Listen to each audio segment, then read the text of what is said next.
It is the 8th of September 2022, a throwback Thursday right here. Good morning, Uganda, and quite a foggy morning, I must say. My name is Philomena. Mastiko. Welcome yet to another great morning with us, Nyonyintono and Felix NKUNDA. We're hoping you actually had a great night. Well, if you didn't, at least we can try to make your day better, but most especially in the morning. But we have to make sure that we give you the information that you want, and of course to give you all the entertainment that you seek for as we of course get closer to the weekend. I can already feel it. It's somewhere in the corner. Well, good morning, Robert. You're the same page with me this morning. Oh, good morning. I must love the black on you. Thank you. You're looking very pretty this morning, and of course I cannot forget to talk about Felix. I like the way he has combined his colors today. I don't know how our viewers are dressed or preparing to dress, but the good thing is, one thing I know, that you've chosen to make that wise decision by waking up with us this Thursday morning. And of course, talking about going down the memory line, there is something that I will later want to ask Felix. Yes. But I'm going to ask him later. Later? Why not now? But anyway. Okay. Now you've given me the go-ahead, I'll ask him. Yes. Felix, I know why I'm asking, because you grew up in that extended family and of course with a grandparent. Do you remember that the rules of eating when they serve food? Oh yes. There's so much regulation. You know, if there is food, if there is maybe bread, you pick for a few. So yesterday I was at some high-end restaurant and I saw how people eat these days. You don't speak while you're eating. Picking phones. Look at these people. You know, you go to a wedding self-service, then someone does not consider others. They just put everything like these people.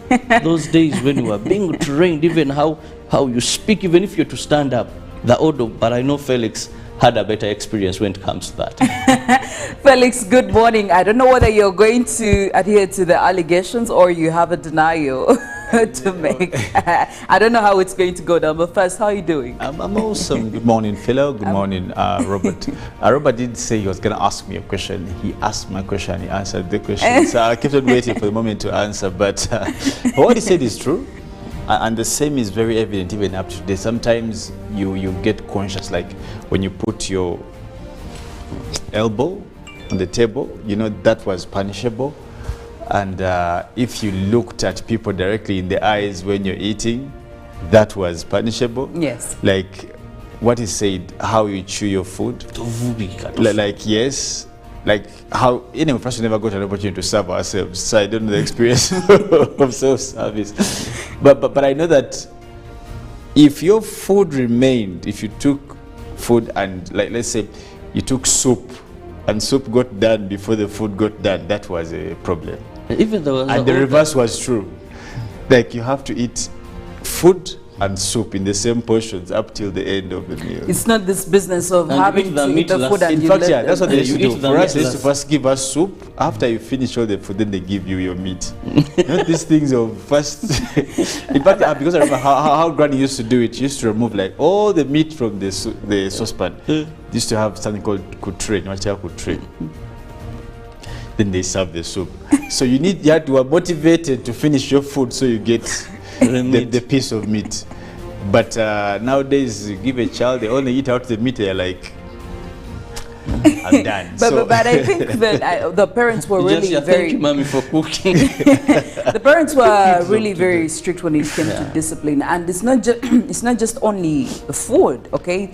General just etiquette. everywhere, general etiquette was something that they really fronted. For example, how we learned how to hold, how do you cough in public? Those things we never learned from school, like how you put your hand over your mouth, when you're yawning, how do you hold? Now, someone yawns and even you see the intestines and this, you're like, what the hell? Someone is speaking while having food in the mouth. Well, discipline and etiquette are something that we much really need right now. As the days go by, as the years go by, as we get into different generations, I feel like they keep deteriorating. And I don't know what we are going to do, because even the parents that ideally would be doing that, we get new parents every other generation. We don't know the kind of discipline they believe in, or the kind of discipline they'll be instilling rather in their children. So it's quite and we a are hard getting ashamed. Yesterday I saw a whole member of parliament in the Committee of Rules, Privileges and Discipline coming up to say I lied. I came with a 40 million. It was a lie. This was from my savings. And I'm like, you know, even go to an extent of saying I got this money from the speaker's home. Now you come to the committee, I'm sorry guys, I lied. The question is, what was the intention? What was the intention? And you see these things when you talk about them and relate them back to family, people never get the reason why we have such kind of issues, or how they actually turn out to be issues. Is one, that if you don't learn these basics at the right age, you may never get them. Because at the other age, or when you've grown, they never seem to make sense. For example, you can never understand the effect or the grossness of lying if you didn't get to learn that at an early stage. Like etiquette, the small things, how you walk. I always tell some of my students then, even, and for ladies first, I remember that my sisters used to be beaten for how they walk. Can you imagine? Like, there's a word our grandmother used to use. Like it's a party. They say, "Oh no, you need to have yourself together. You don't just." Now I have a question. With all the leaders that we have right now, and in all realms, okay, political leaders, economic leaders, because we have seen some of them do things that the public doesn't agree with, some things that would ideally call indisciplined acts of behavior. Do we root it back to their families? Is it the way they were grown? Or maybe sometimes people pick up these characters as, you know, they grow. Fido, there's no shortcut. Trust me, there are things, even if you brought to me today, I still have that. I'm enslaved to a particular way of doing them up till today. Like, for example, it's so hard for me to talk back to someone older than me. Even if they have, like, even if I want, because that would be so insolence. much. Back in the day, that would be insolence. How do you that would get you a beating for a year? Like, and there's this thing you used to have at home, like, every other time you do something wrong, you'd be like the example for the whole 2, 3, 4, 5 years.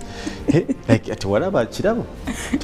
Like, you know, if you do, like, for example, if you eat badly, they say, like all the, so then you would become the yardstick of something bad. Yes. So you used to have all that fear. That's what I'm saying. Like, you can't detach family upbringing from how people actually turn out to be. Well, just in case you are wondering how you represent your family, your behavior says it all. The way you respond to certain situations, the way you behave in certain scenarios, the people you even interact with, all this clearly tells how much you have been, or how well you are groomed, or how bad you are not groomed. It is Throwback Thursday, and this Thursday I want to throw it back to the siblings, all right? Our elder siblings, or actually the elder siblings, who did quite part of the job of looking after the younger siblings, you know. So I mean, these people, I feel like they're not as appreciated as much as they should be, because back in the day you are the representative of the parents. If the parents are not around, you're the elder sibling. My oh my, you take on the responsibility. Issues like maids of today. I remember I have a sister, and there was the time of always carrying her to your back. The mom is busy. Welcome, you know, see this one. And to get to your nerves, maybe you have a your colleagues have come to, this one is not going to, and you feel like, for sure, and was I part? Why am I? The back always comes. You move around. If she's crying, you make sure she's not crying. When Felix brought up that story, it reminded me of how we used to shower a 5-liter jerry can 3 people. I wonder what happened. Like honestly, like my elder sister would shower us, me and my young sister, and she would remain with someone also to shower out. And I wonder, nowadays you shower like 50 liters of water. Now, I want you to tell me how that person cannot be frugal in these economic times. No, you know, I mean, it starts building up. It builds up like that. Those were the baby steps. That are easy to forget. Poverty and a person who is barren. Oh. A person who has been poor, when they get money, they easily forget that they had some situations they would go That's without. relative. That's relative. Or a person, because I've come to see it many times, a person will even tell, but how do you serve? Yet you forget that some of these things, if you are having an earning of about 2 million, it was sufficient for you. A person will get to 4 and still feels, no. So you tell a person who used to shower 5 liters today, definitely that cannot even wash me up to the waist. What are you talking about? and you know how we used to shower like boys, girls, all in one basin. Go eat our one. And there's that thing I remember very evidently, so clear in my head. You say, quarter kuchibega, go quarter kumite, or the so that they can give you a thorough scrubbing of the feet. And then it's like, don't sing a Well, it is Throwback Thursday. We are throwing it back to the good old days. We do really miss most of these things that happened back in the day. But again, you grow, things change, things, life is dynamic. New things come in here and old things get out of there. But I mean, we are what we are because of where we've come from. It is Good Morning Uganda. Quite a lot is happening. Floods have become quite a problem. I don't know if you've had different parts of the country. We're losing a number of people who have, been victims of these floods and landslides. Well, we have a lot to watch out for. We're going into some of the stories on the local scene and in the international scene. I'm pretty sure, Robert, you'll be telling us more about those floods. But what are we looking at on these stories? Well, let's begin with the floods, where 16 people were confirmed dead yesterday in floods that hit Kasese, and that is in Kasiro District. 15 people have died in Rukoki Sub-County Kasese District following a mudslide that occurred with a running off that passed through several houses after 3 hours of non-stop rainfall in Kasika Trading Center. Among the deceased are 4 males, 11 females, of which 6 are juveniles, of all these from 5 households. It is a sober mood in Kasese District following the death of these people who died as a result of floods and runoff water. Police in Rwenzori East urged locals to vacate the place until further notice.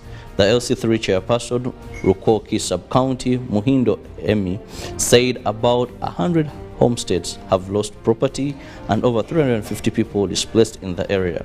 The chairperson LC5 Kasese District, Muhindi Efrazi, said they plan to relocate the survivors and provide the affected families with food.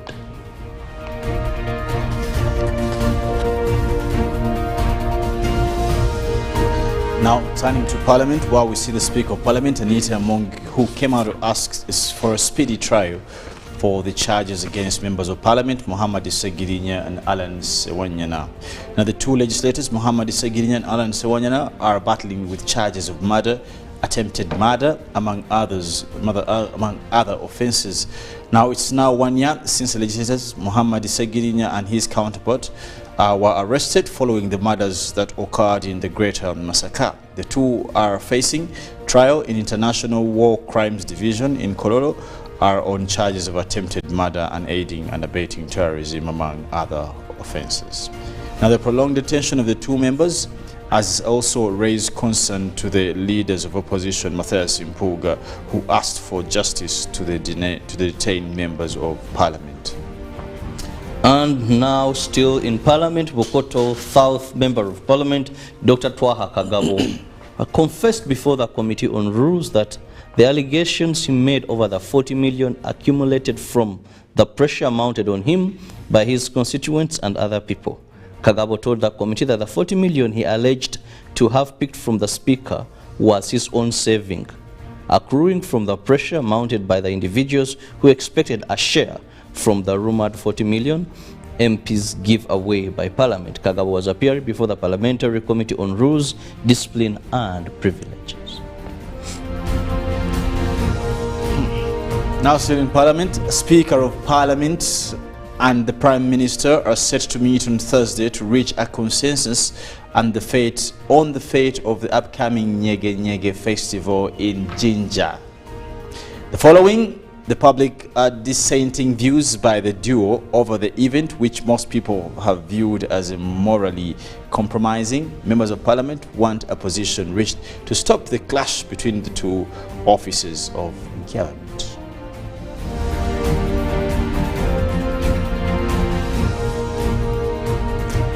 Now, crossing over to some of the international stories, we start with Ukraine's President Zelensky, who said he has good news, claiming the recapture of several settlements from Russia. Rumors have swirled for days about a possible breakthrough in the eastern Kharkiv region, but with no word from Ukrainian officials. Mr. Zelensky declined to name which places had been retaken, saying that now is not the time to name them. Separately, U.S. officials said Ukraine was making slow but meaningful progress against Russian forces. Speaking in his nightly video address to Ukrainians, President Zelensky said there was good news about the rumored success of Ukrainian troops. I think every citizen feels proud of our soldiers, he said, naming specific military units and applauding their bravery in combat. But he said now is not the time to name the settlements to which the Ukrainian flag returns. Ukraine has tightened its operational security in recent weeks, sharing few details about a widely expected counter-offensive in the east and south. Ukrainian soldiers have launched an offensive southeast of Kharkiv towards the eastern region of Donetsk, over which Russia has maintained a substantial military control since the war began 6 months ago. Some reports suggest Ukrainian forces may be a few dozen kilometers from the city of Izium, an important link in Russia's military supply chain.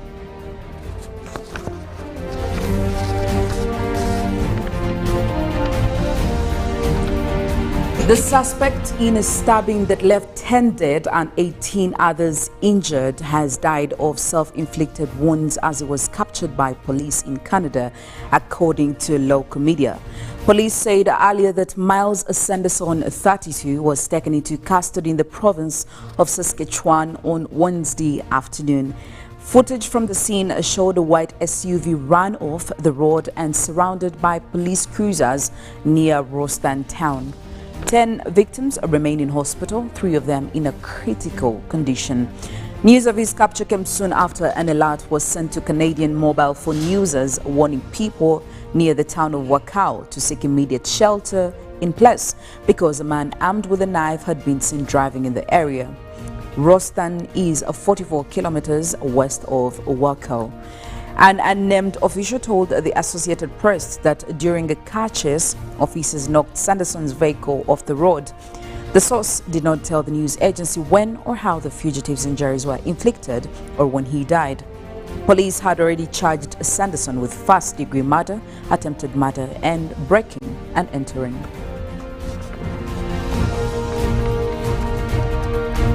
Now back into Africa, 100 camels saved a murderer's life in Somaliland. The last-minute agreement to pay 100 camels as compensation has spared a murderer's life in Somaliland, where we see the unnamed man was among 5 convicts set to be executed in the Mahder area northeast of Hagasia, the capital of the self-declared republic, on Tuesday. Now, minutes before the firing squad was given their order, elders from the families of both the murderers and the victims arrived at the execution site, untied him from the pole, and for another 4 who had been found guilty over separate murder charges were shot dead. Last-minute intervention at execution site are not uncommon in Somaliland. Now, in the traditional justice system, the compensation for a man's murder is 100 camels, but money is often used instead because of a decline in number of prized animals in the recent years. This parallel system operates alongside the formal court process, which complements or sometimes replaces it entirely. In the climate and weather news, amidst increasing effects of climate change, Ugandan farmers may have to invest in micro-scale irrigation and overseeding production in a bid to reduce food production fluctuations, according to what has been advised by government. Now, speaking at the launch of the East Africa Food Security Symposium and Expo 2022 at the International University of East Africa on Wednesday, on behalf of First Deputy Prime Minister Alitwala Kadaga. The Minister of Finance, Matia Kasaija, said the government has embarked on looking at new strategies to fight and mitigate climate change. Among the strategies in the introduction of micro-scale irrigation schemes and the promotion of overseeding production. The government is optimistic that these new measures will increase food availability. The fluctuations of food production and availability due to climate change impacts can only, therefore, be mitigated if the smallholder farmers' productive capacity and productivity are deliberately enhanced. The Uganda government is now focusing attention on climate that is driving food insecurity through the introduction of specific strategies for farmers, such as investing in micro-scale schemes and taking over seed production. This according to Kasaija.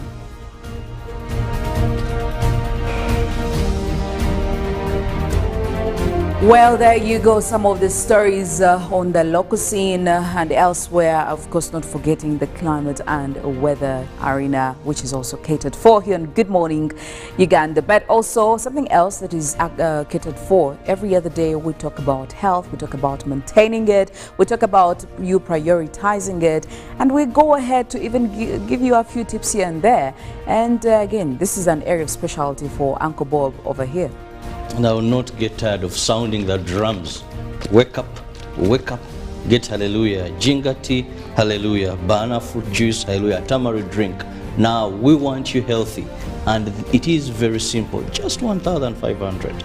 Each of these bottles, what they do is they boost your immune system. So save money to enjoy part of your life when even you're healthy by simply taking hallelujah reflexology products. Well, that is my advice for you this Thursday. Well, there you go. Before we go into the, throwback jump for this Thursday, I really want to know from you, Robert and Felix, what is your attitude towards change? Does it give you anxiety? Do you feel good about change? Or, you just take it as being part of normal? How do you react to change? Well, first I know that sometimes or most times you can't resist change. Yes.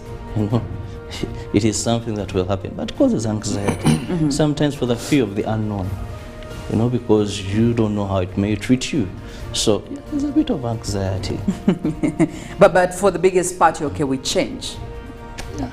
Because there is being okay with change, but it's going to happen regardless. And there is also not being okay with change, but it's still going to happen. Felix, how would you say you react towards change? Do you always look forward to changes in your life, or it's something you just don't want? It gives you quite some crazy anxiety, although it's bound to happen. It brings lots of anxiety, I'm being honest. And tell you what, unless I'm in control. Oh, yes. Yeah, it's much easier that way. But that I'm not in control and I'm not in charge of what may happen, it freaks me out. Well, it's quite interesting. Yeah, and I mean, I was talking to somebody yesterday and they were telling me how we as Ugandans have just refused to adjust to change. And I was wondering why. It's like in all sectors, even right now, with things that are a bit hard, the economy being quite very complicated, people have failed to change and adjust to it. And he was saying, listen, you better be unprepared, but you better be okay with the changes that come with it, because it is bound to happen. So out there, if you're somebody who really is quite indifferent towards change, I just want to tell you that you may as well, throw some positive energy towards change, regardless of whatever is changing in your life. Be okay with it and adjust accordingly. We are going in for the throwback jam. When we get back, obviously, we'll be getting into some more conversations right here on Good Morning Uganda.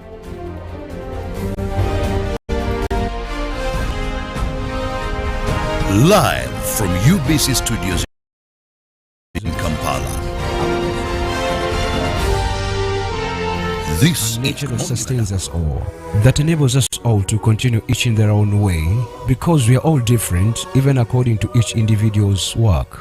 But what joins us to become one person is the sweetness from the flavored drink Alleluia Jingati drink and Alleluia Tamarind drink. The flavor that quenches your thirst while at the same time treating and healing your body, because it is 100% natural. Enjoy the drink that has got the tamarind juice in it. Made by Alleluia Reflexology, Healthy Solutions and Nutritional Research Center Limited. Get yourself a bottle of Alleluia from all shops around.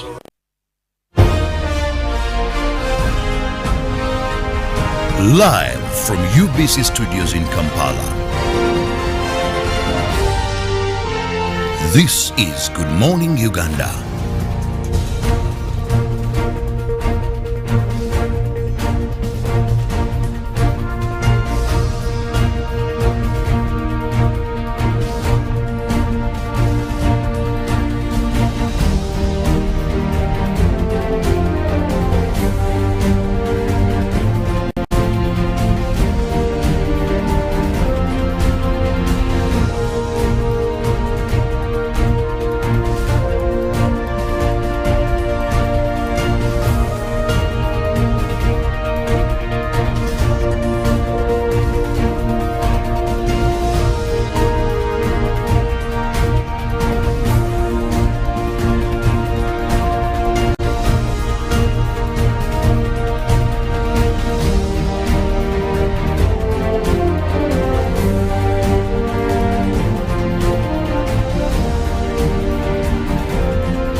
It is the 8th of September 2022, a throwback Thursday right here. Good morning, Uganda, and quite a foggy morning, I must say. My name is Philomena.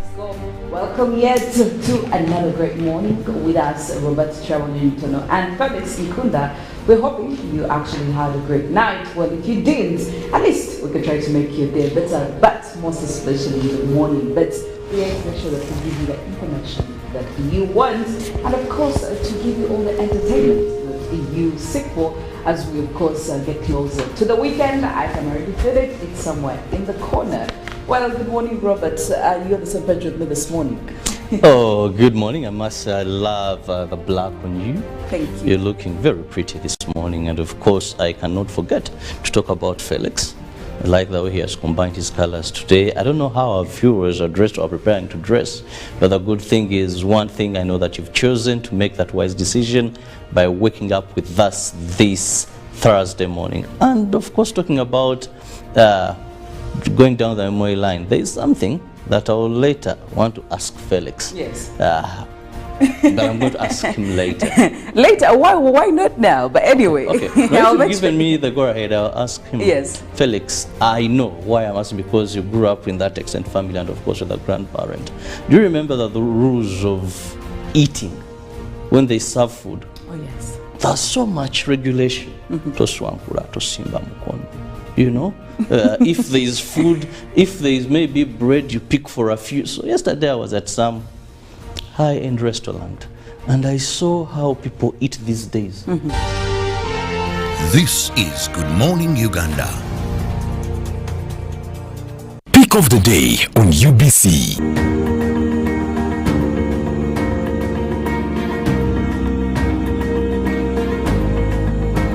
Was brought to you by Simply make a small deposit of 99k and pay the balance mpola. You can pay in daily, weekly or even monthly installments while you enjoy your new phone. So what are you doing today? Visit any MTN shop near you and get the MTN cupboard. That's super easy.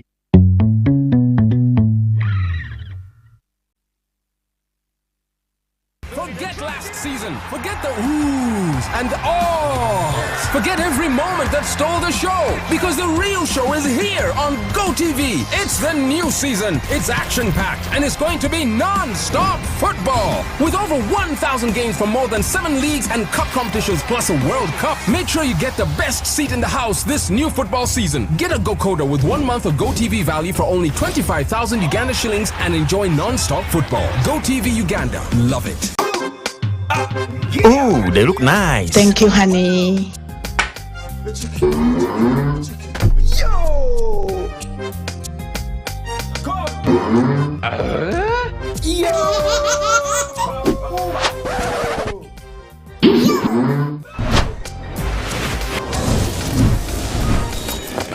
You guys gather, it's going down. Gather! Gather! Yo! I tell you what. Yo! Airtel is giving you bigger data bundles for the same price. Dial star 175 hash to choose from our range of bigger Chillax bundles that don't expire. Bigger monthly bundles, all for the same price, and stay connected longer to loved ones. Airtel, the smartphone network.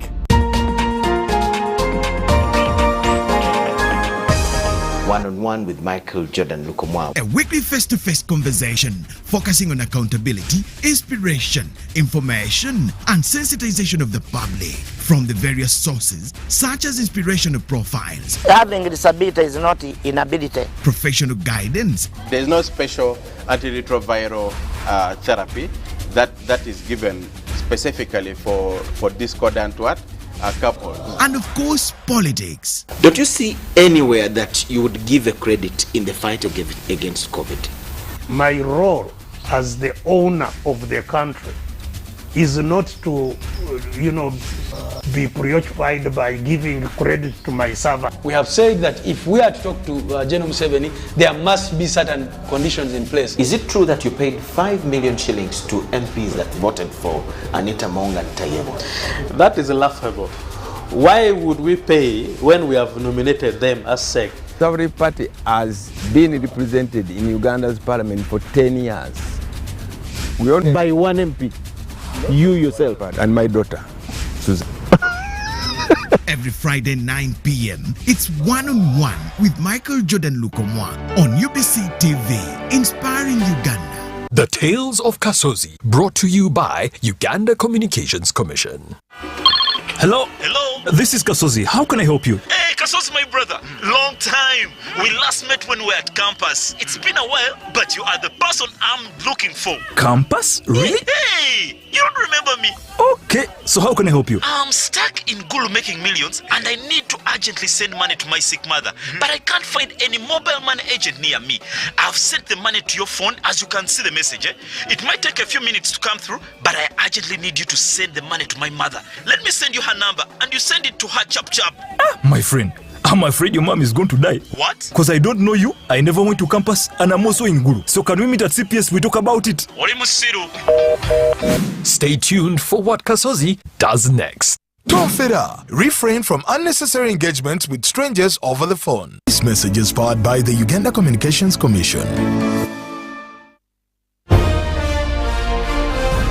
Live from UBC Studios in Kampala. This is Good Morning Uganda.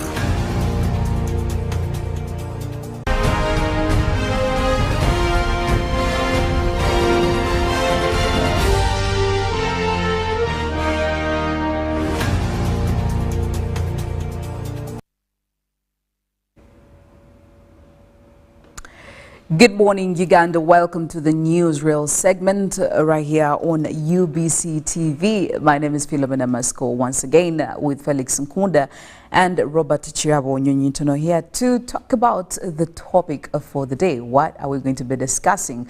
Well, this is quite something that has had quite an impact on very many people and in different parts of the country. When we talk about this, we're talking about calamities, we talk about floods, we're talking about all these mudslides where we have been seeing quite tragic stories that are coming in from several media outlets. But before we dive into it, just to let you know of our poll question, which again is also in relation to the topic of discussion at hand, is how can government mitigate the continued loss of lives in landslides? How can government mitigate the continued loss of lives in landslides? I'll repeat that. How can government mitigate the continued loss of lives in landslides? Do tell us what you think. Get onto our social media, get onto our Twitter to be very specific. The hashtag is UBCGMU. You can also send us a WhatsApp message, send us an SMS text. We'll be seeing all your suggestions, your opinions, your thoughts, and I'll be sharing them them with the rest of our family of Good Morning Uganda. But getting into the topic now, the recent reports that are coming in, we did see floods that hit Kasese area, and we lost about 16 people, and several other people are actually missing. But this is not the only district that has been hit by all these extreme weather events. We're looking at August 8th, 2022, where we did have heavy rains that began in Bondibujo, and they did wash away residents, they washed away traders along the Chirindi, Kisongo rivers, Lugo and Ngite. Now, if I also may take you back to August 7th, 2022, we did see floods begin in the Mount Elgon region, and by August 13, over 100 people and households in Bale had been destroyed, and several other property had gone to waste. Now, also December 2021, 2 landslides occurred in Bulecheke sub-county. This is around Bududa district in Sironko, and about 3,500 people were displaced as a result. And also maybe finally, August 2019, we saw torrential rains that caused River Kajere to burst its banks, and this led to flooding of Bulago Trading Center and the neighboring areas. Now, I could go on and on and on, but over time we have seen all these extreme weather events coming, and I mean, we'll be getting into, you know, the intervention. How are we doing so far with the intervention, and of course coming in from the different stakeholders, because this is not just a community issue. This is not an issue that can be addressed by the community. But maybe to start off with you, Robert, why do we continuously see these all the time? Because I mean, I have been talking about streaming way back to 2019, but I mean, there are other extreme weather events that have happened even before 2019. You know, the list is endless, but why do we continuously see this? Because somebody would actually think that we have learned better from our past experiences, but I feel like this is a lesson we have failed to grasp as a country. Why is this happening? We are yet to see more. You know, what we are seeing today is very unfortunate, very sad, but we are yet to see more. Why do we keep on seeing them? Because our action is not in tandem with these occurrences. For example, when we talk about these floods, these landslides, one thing that comes out very clearly is when we first had them in Kasese, what meaningful action did we take as government, as individuals, as the scientists in this country? Because we must know that these are natural causes, however, instigated or human activity being the catalyst to these things to happen. Everywhere we've had landslides, they will tell you that 30, 50 years we didn't. Why? Our great parents had some knowledge. I don't know where they got this knowledge, but they had some knowledge, and they knew, they had their do's and don'ts. Of course, population is increasing, and we are craving for various places to stay, to cultivate, and all that. But there is so much that we've forgotten.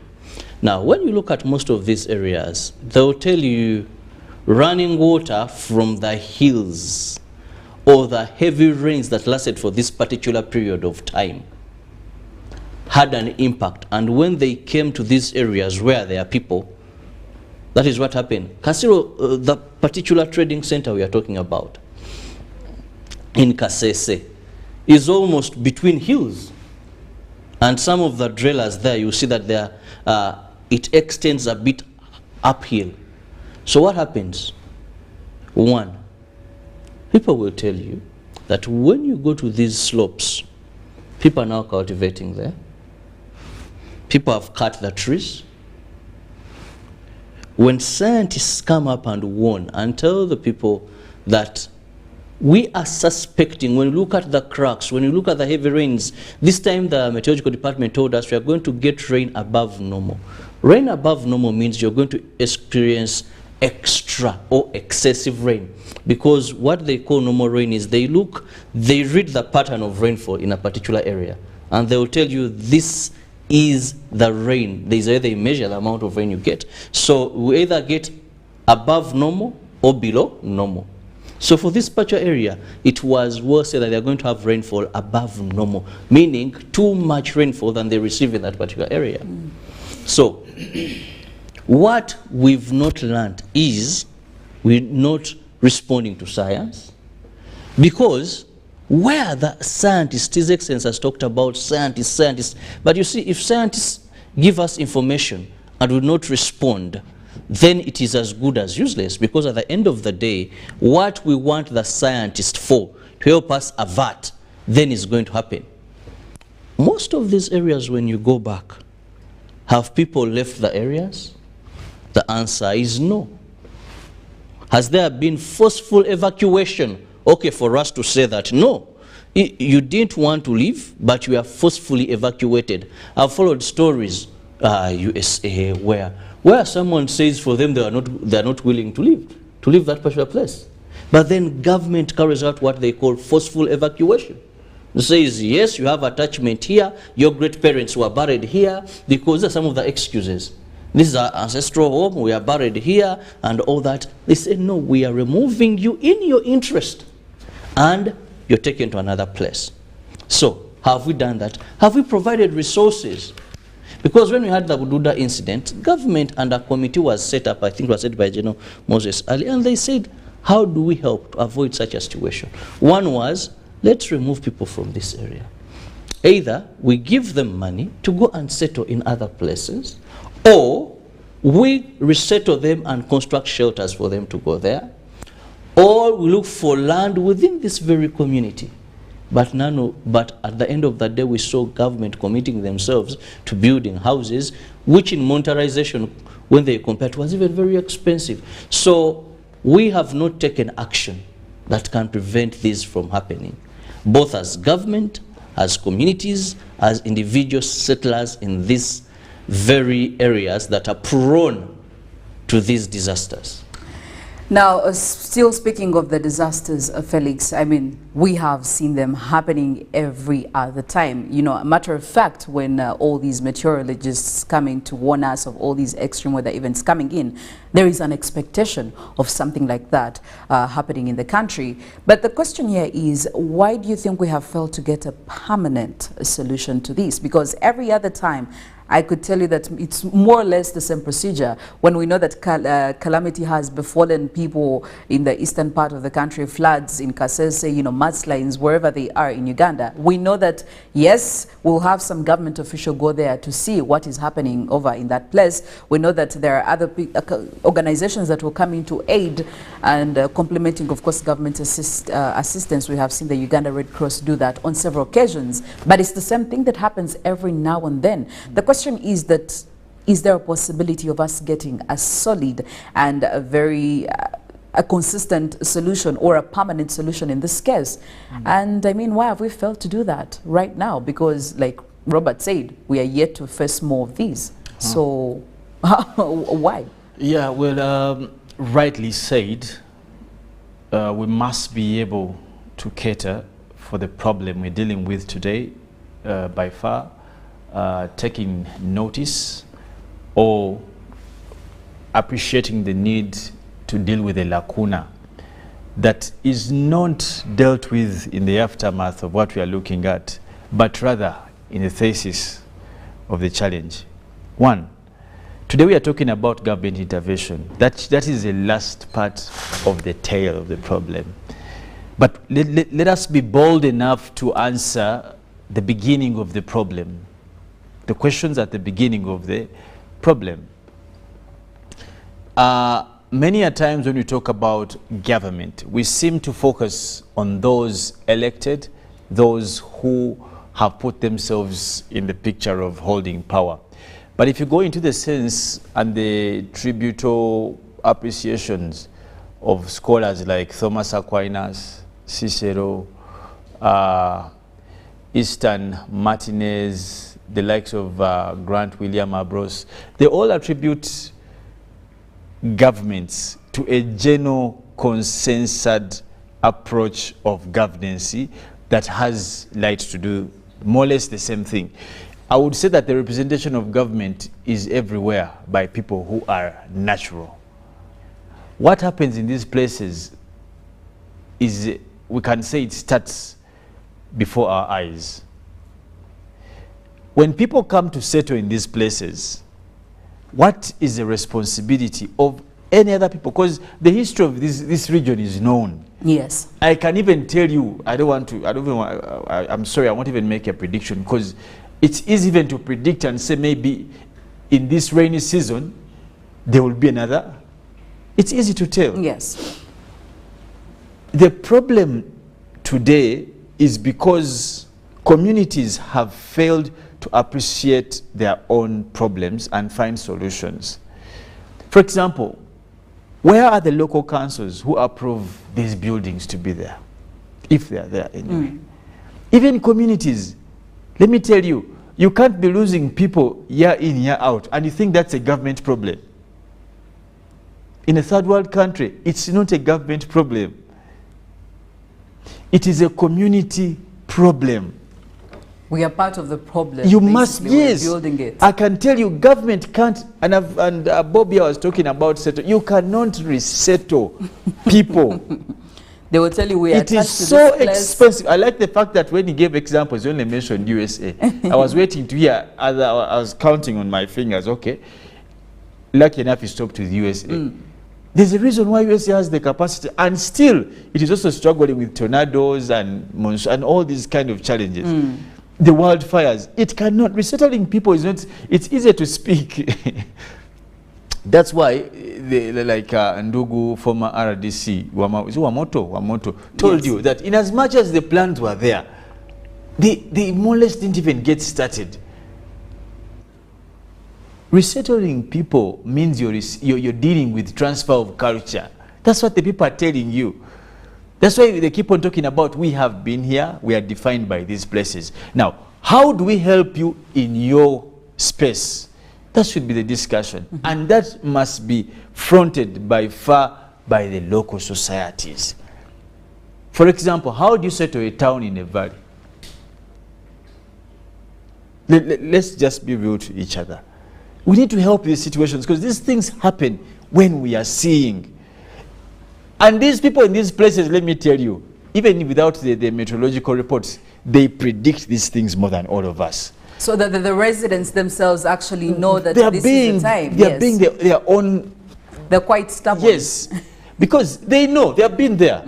The places where landslides have happened, they are not first instances. These are repeated events. As I've told you, for people who say they can even predict, because some of these things happen after even cracks have happened.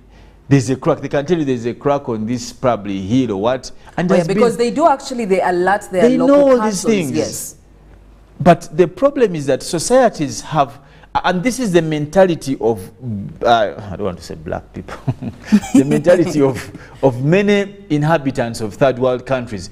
We always seem to find solace of our own problems in other people's abilities. That's why every time you hear government, like we have had challenges in Karamoja of famine. But what is famine? Let's look at, just briefly. Famine is the absence of people, availability of food for them to feed naturally. Let's say having a meal a day or probably 2 for a day. But how does that happen?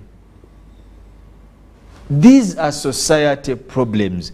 It may be harsh for us to say it or to make it look that way. But the first point of rescue is society, those actual societies.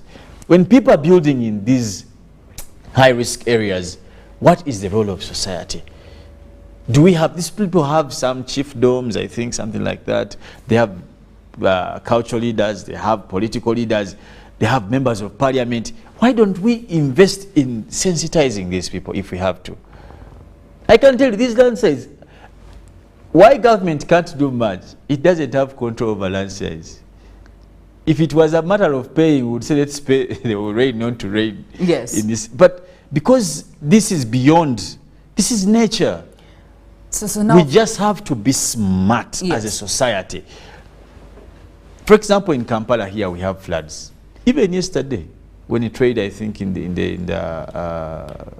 late evening, I was talking to one of my. I told them, because I know these places, they normally flood. Don't pass there. Why would you drive into a flooded place? You see it is flooded.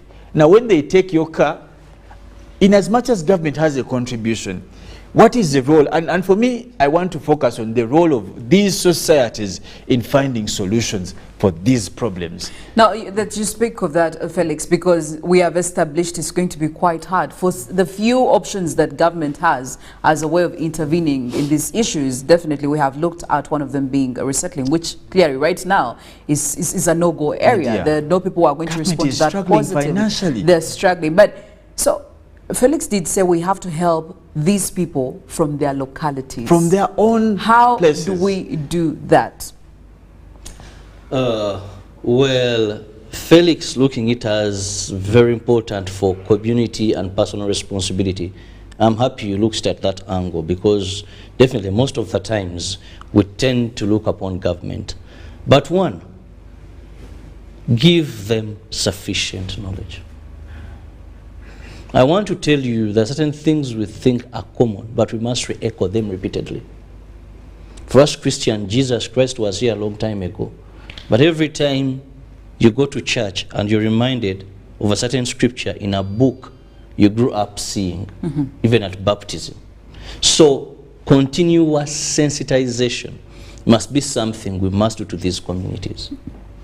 Tell them, yes, it happened. Someone was telling me, when the floods come, they come after 40 years. Now this has happened, maybe it will happen again after 40 years. There's so much myth. Some will tell you maybe the gods are upset. Some will tell you this or that or that. So we need to continuously sensitize them, continuously warn them, give them that yes, there is a warning this time, this is evidence, scientifically proven, please move away from this area. 2, also poverty is a big problem. Yes. You know, most of the times we may think about these people but don't understand why do they put themselves in harm's way. You know, why would a family that may be 30 years back lost relatives due to mudslides now be in the same particular area? Population is growing, land is scarce, land is expensive. These people need accommodation, they need to grow crops. So how do we also address the issue of poverty? I was looking at this area, the houses that are there, the people themselves, and you see there is high levels of poverty. That even when a person is told that you may not leave this sub-county, you know, but at least leave this particular area and maybe only come back here to cultivate, or even forego this land, let it acquire the natural way it was, and this will prevent other generations. Yes. These people may have nowhere to go. Leave alone government coming and saying we are getting you from Bududa, we are bringing you to Chiriandongo, very farmers and different culture. But how then can they shift? And when Wamoto was, we hosted him here, he said there were 3 approaches. One, the people were willing to move, but you take them within their area. Give them some amount of money, because it is more expensive responding when floods have happened than being proactive, which could be a process. So with knowledge, with empowering them financially, government has come with a number of interventions aimed at improving household income, individual incomes, but I think they are somehow lacking in terms of effective implementation to mean sense more to the rural poor. So because I think this was even the same issue we're talking about when we're relating to the landslides that happened in Bugisu, rather Bududa, last month. And when we were talking to the gentleman, he was telling us, listen, government has come in with the money and all that, but the systems in between there, okay, we don't know who is handling what, accountability is not there. There is a problem. Because when they calculated, when you had floods in Bududa, where I told you one of our big shots who was heading this committee, they had figures they presented to the president, and they said, if we decide that we pay off these families, we are looking at the monetary value of what your house has been and what, go and settle in another area of your choice regarding the figure. But that was much cheaper than government saying, let us construct houses, let us buy land for you. No, you by the end of the day, Plan C became Plan A. No, I have heard Mr. Wamoto make that allegation, and which you want to allude to in the same spirit. You know, it depends on so many things. I think we need to examine entirely the debacle of this fragmented challenge in its fragments as they happen or as they manifest in episodes. One, you may find that, and this is where I bring in for me the society, and I want to concretize that the society is one of the problems for this.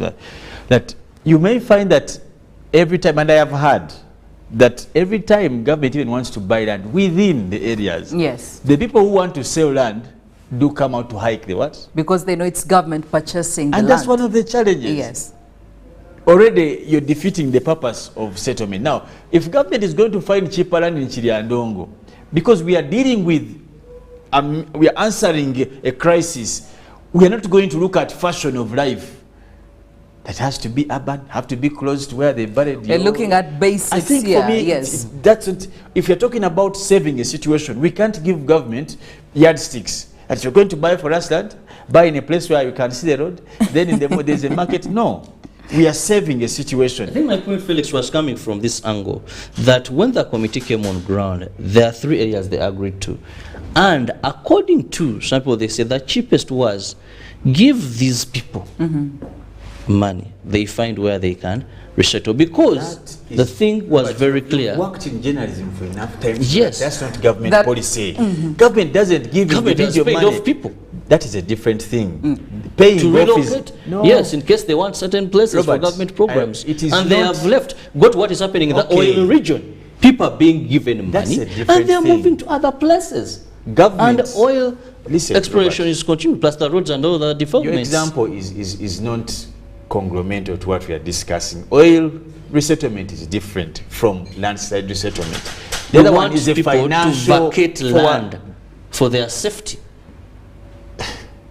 Okay, how is that related then to oil resettlement of people? Because the other one is a forward-seen financial, it has a financial implication that is envisaged by government that will have to pay back.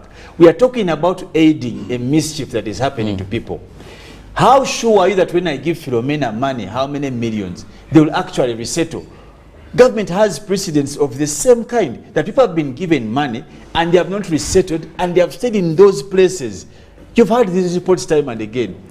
I think that strategy is not sustainable. You're not in control of the events thereafter when the money is dispersed. Well, we did pose a poll question over to you, and we want to know from you how you think government can come in to make sure that they mitigate the continued loss of lives when it comes to these mudslides. And feedback is already coming in.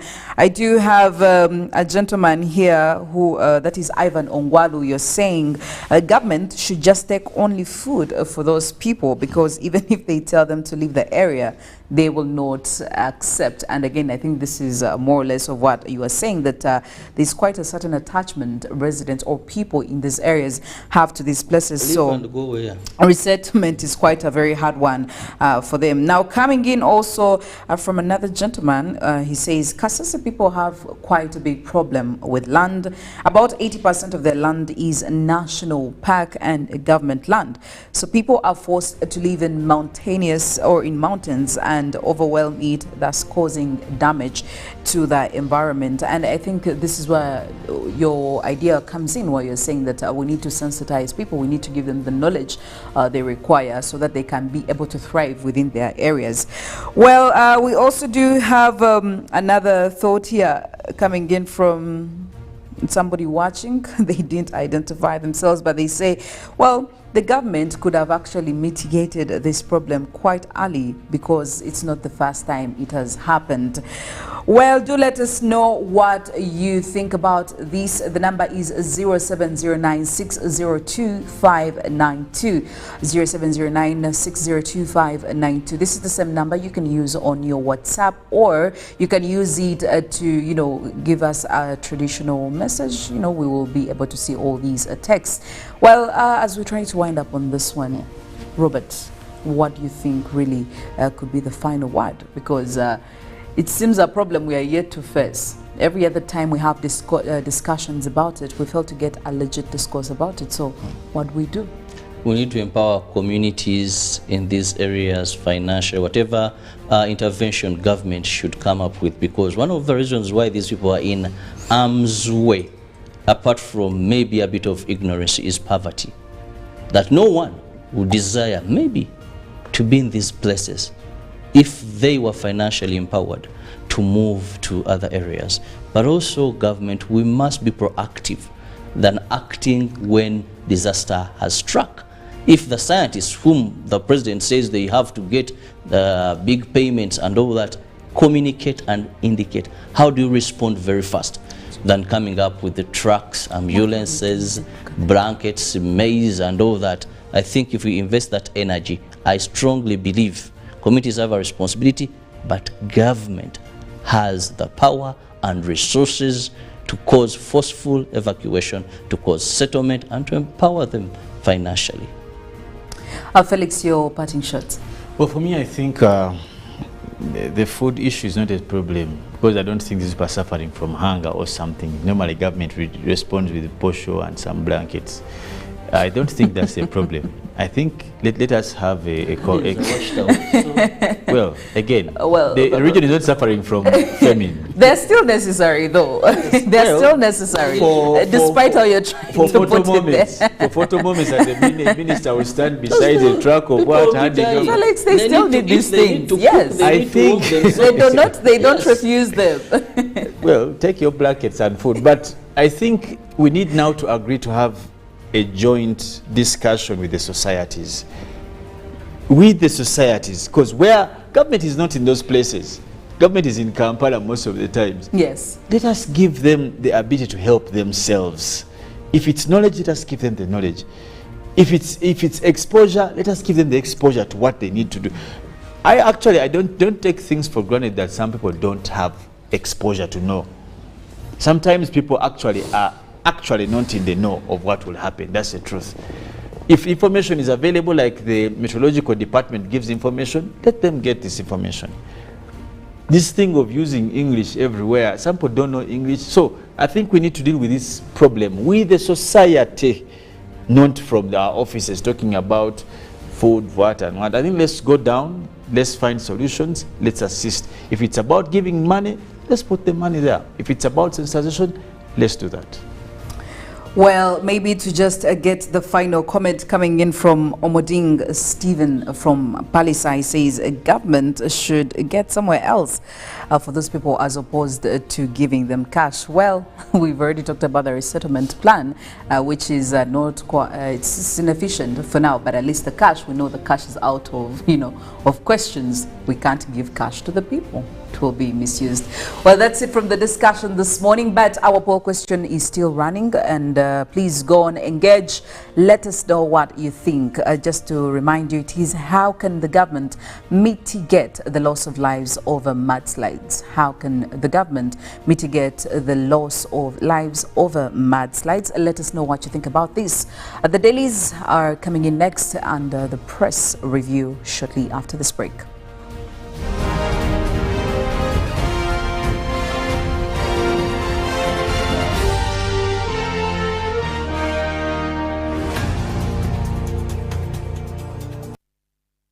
When you talk about our motherland Uganda, the pearl of Africa, you cannot fail to smile because of the smile that fills the faces of the citizens. Our nice good weather and nature that sustains us all, that enables us all to continue each in their own way because we are all different even according to each individual's work.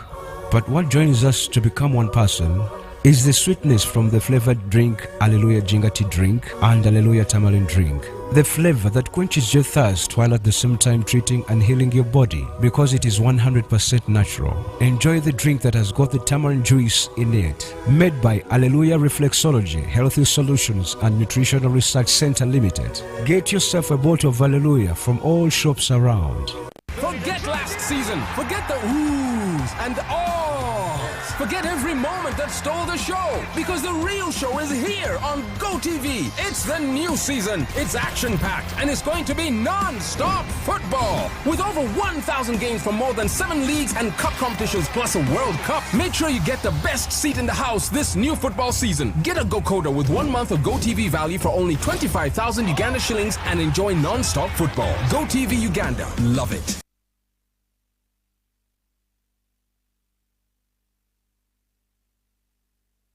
The Tales of Kasozi, brought to you by Uganda Communications Commission. Hello? Hello? This is Kasozi. How can I help you? Hey, Kaso's my brother. Long time. We last met when we were at campus. It's been a while, but you are the person I'm looking for. Campus? Really? Hey, you don't remember me? Okay, so how can I help you? I'm stuck in Gulu making millions and I need to urgently send money to my sick mother. But I can't find any mobile money agent near me. I've sent the money to your phone, as you can see the message. It might take a few minutes to come through, but I urgently need you to send the money to my mother. Let me send you her number and you send it to her chap chap. My friend, I'm afraid your mom is going to die. What? Because I don't know you, I never went to campus, and I'm also in Gulu. So can we meet at CPS, we talk about it? Stay tuned for what Kasozi does next. Tofera, refrain from unnecessary engagement with strangers over the phone. This message is powered by the Uganda Communications Commission. Every waking day is a reminder just how beautiful this, our land, truly is. The kind of beauty that you can only find here, in the lush green all around us and the wondrous sights within. It's in the distinct aroma of our cooking, to the taste of food that takes you on a journey, in the sound of homecoming and the sound of Mother Earth, in the magnificence we find on our travels and the exciting moments we experience. Ours is the kind of beauty that comes in all things big and small. All we have to do is awaken our senses and truly enjoy what's uniquely ours. Explore Uganda, the pearl of Africa. Get the 4G smartphone of your dreams today and pay as you use. Choose from the Tecno Pop 5 Pro, Tecno Pova Neo, Samsung A03 Core or Nokia C10 and pay conveniently in daily, weekly and monthly installments for a period of a year using Airtel Money. You will also enjoy free 3GB and 100% bonus data on weekly and monthly bundles every month for 3 months. Visit any D-Lite shop or select Airtel Money branches countrywide and get one today. Terms and conditions apply. Airtel, the smartphone net. Live from UBC Studios in Kampala. This is Good Morning Uganda.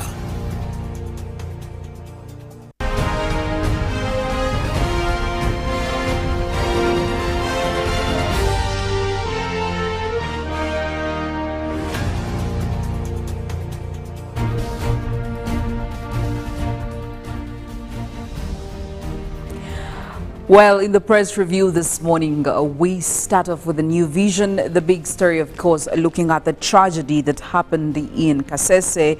16 dead, 10 missing in Kasese landslides. And the response team has been dispatched. Facilities worth billions are destroyed. Now, tight rules set for Nyege Nyege, another story to look out for. And WhatsApp promoting children sex abuse, another story that we ought to look into. And Lieutenant General Muhoozi asked to retire from Army. And in the series, Chihuguru, the man who charmed Makerere students. There you go in the New Vision this morning. And onto the second page, we also take a look at Olara, elected chair of NRM UK Ireland chapter. Today in history, September 8, 1998, 40,000 supporters signed for Sebagala release. Well, if you don't know who Sebagala is, you need to get yourself a copy of the New Vision and know why they did what they did. Well, into the Daily Monitor, the big headlines: MPs moot plan to increase their pay.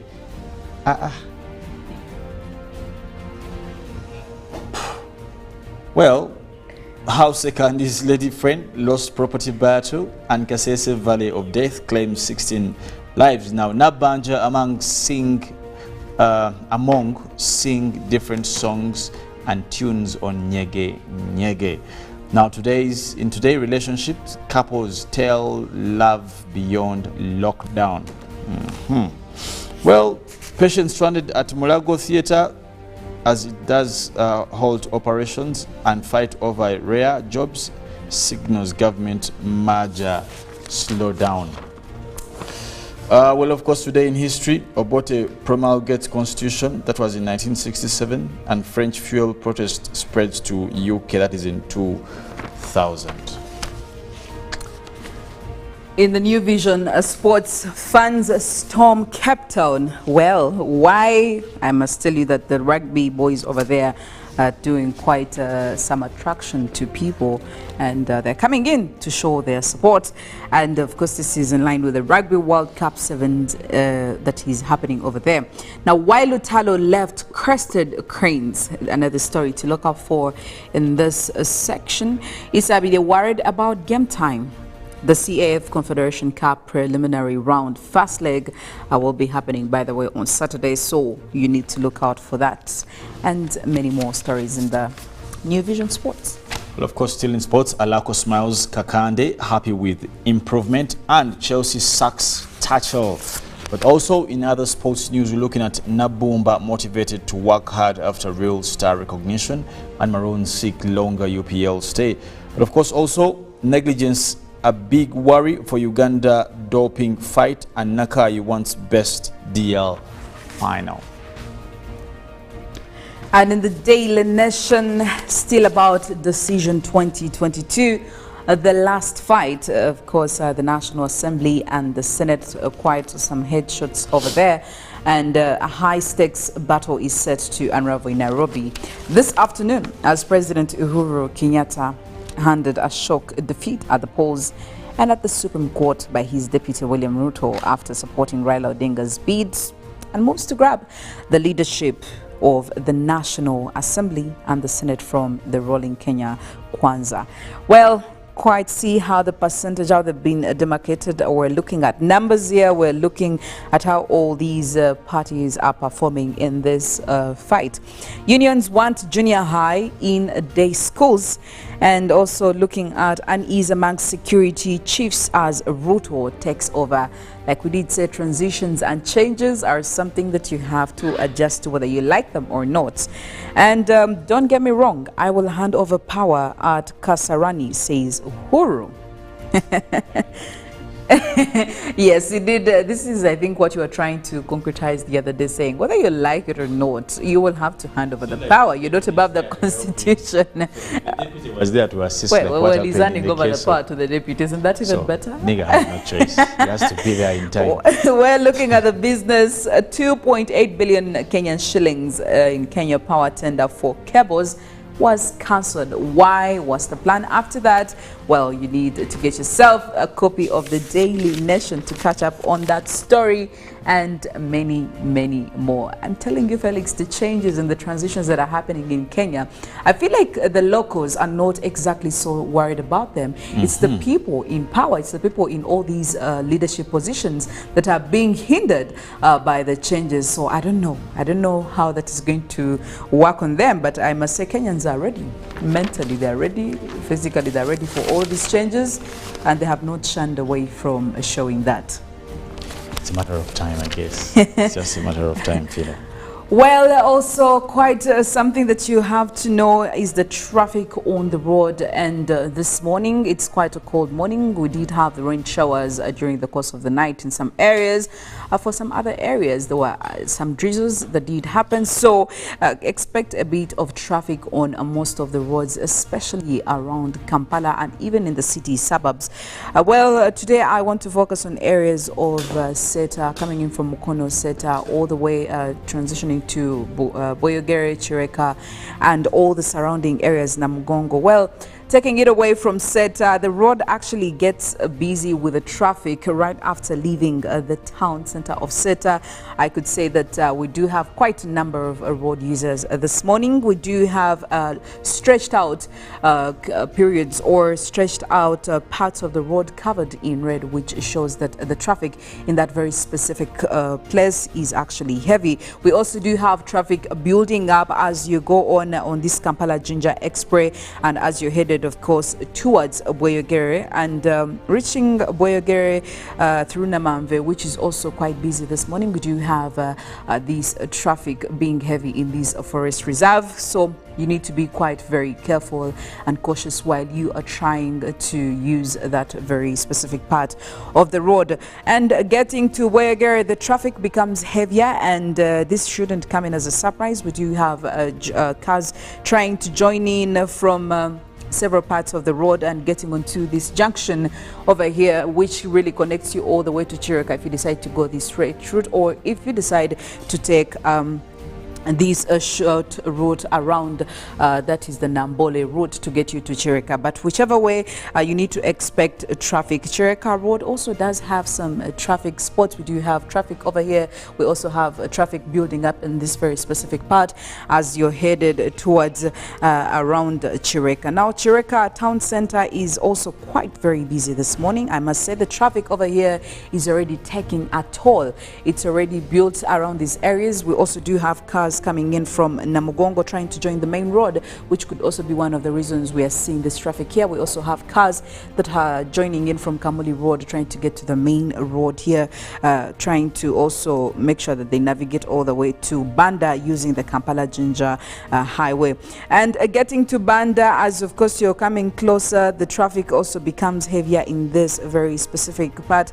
We do have cars also trying to connect to the same road coming in from Chambogo, so do expect the traffic over here. However, it keeps building and building as you're headed towards Nakawa. However, for the biggest part of that road, I must say that it's quite easy for you to navigate. You shouldn't be facing any challenges. Getting onto the junction here, that is around Nakawa, we do have cars coming in from Ntinda from this side, and we also have cars coming in from Nakawa Ginger Road over here trying to join this main road to make sure that they make their way towards a town. And for the rest of this road, you shouldn't be facing any challenges for now, but the situation is highly going to be different any minute from now, because we do have cars trying to connect from all the city outskirts trying to get to town, so the traffic in town may be heavier any minute from now. And of course, going through all the way around Ministry of Internal Affairs, we do have traffic starting to build up. We also do have cars that are coming in from Wampel Avenue, over where we are seeing traffic already building up over here in these orange spots. And we also have cars that are coming in from Old Portable Road, where we are already seeing some traffic spots. Here we do have also traffic building up as they are trying to join the main road here. The traffic is actually not yet heavy on the main road, that is Kampala Jinja Road, but it's starting to build up as shown by these orange spots. And cars also trying to get in using Access Road, which is already quite heavy with all this traffic, and you can see the red is actually quite dominant. And cars also trying to join in from Mukwano Road here, getting to Access Road to get finally onto the main road. It's something that you need to be expecting this morning. And again, we also have roads that are joining in from, rather we have cars that are joining in using Entebbe Road, which is here, and also quite facing some heavy challenges and of traffic where it has already built up from the back end trying to join the main road over here. So that's why I'm saying that the cars may shift from these areas and get into the main road, and they're likely to cause some traffic this morning, and also by the nature of the weather we are facing today. And as we go on, of course, traffic starts to build up here and there on the several parts of this road of Kampala Jinja as you're trying to continue all the way to Kampala Road. And I mean, in a minute, like I said, it's quite a busy morning. We're seeing a number of pedestrians, we're seeing a number of cyclists, we're seeing a number of motorists, so please be cautious. And again, just an urge to all the people who really drive very early in the morning. It's quite gets foggy out there. I did come come across a number of drivers this morning who are a little bit careless on the roads because the fog kind of distracts your vision. You need to be a little bit careful, and you have to drive at slightly a lower speed to make sure you don't cause havoc and tragedy on the road. And with time, I'm pretty sure you get to your destination. Well, that's it from the traffic updates this morning. I just want to let you know that there is still a lot that is coming in, but also to remind you of our poll question that is running, where we do expect you to come in with your feedback. We did ask, how can a government actually come in to make sure that they try to mitigate the number of deaths or us losing lives, especially to the people who are in all these mudslide areas. Now, coming in from Venatius from Kasese, you're saying trucks of maize flour and beans will not solve the problems of mudslides in Kasese. Government should resettle the people in the affected areas. Well, you keep on insisting. Thank you so much, Venatius, from there. Well, and Omoding Stephen, you're saying government needs to get somewhere else for those people to resettle as opposed to giving them cash. Thank you so much, Omoding. Well, it's still running. Get onto our Twitter. The hashtag is UBCGMU. Our WhatsApp number is 070296025592. Let us know what you think about this, and definitely we'll be able to read out all your thoughts as Good Morning Uganda goes on. Well, we do have the GMU agenda queued up right after the break, and GMU Extra is also in there. Don't forget, we'll be giving you some sports updates somewhere in between there with Ruben Mpima Chivirango. Do not miss out on all this info and much, much more. I am Philomena Mastiko. Have a good day. Bye.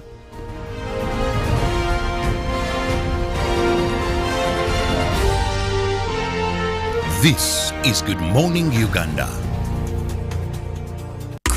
Simu! Get the 4G smartphone of your dreams today and pay as you use. Choose from the Tecno Pop 5 Pro, Tecno Pova Neo, Samsung A03 Core or Nokia C10 and pay conveniently in daily, weekly and monthly installments for a period of a year using Airtel Money. You will also enjoy free 3GB and 100% bonus data on weekly and monthly bundles every month for 3 months.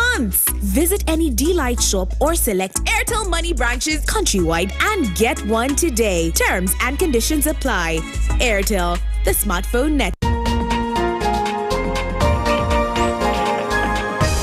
One-on-one with Michael Jordan Lukomwa. A weekly face-to-face conversation focusing on accountability, inspiration, information, and sensitization of the public from the various sources, such as inspirational profiles. Having a disability is not inability. Professional guidance. There is no special antiretroviral therapy that is given specifically for discordant couples. And of course, politics. Don't you see anywhere that you would give a credit in the fight against COVID? My role as the owner of the country is not to, be preoccupied by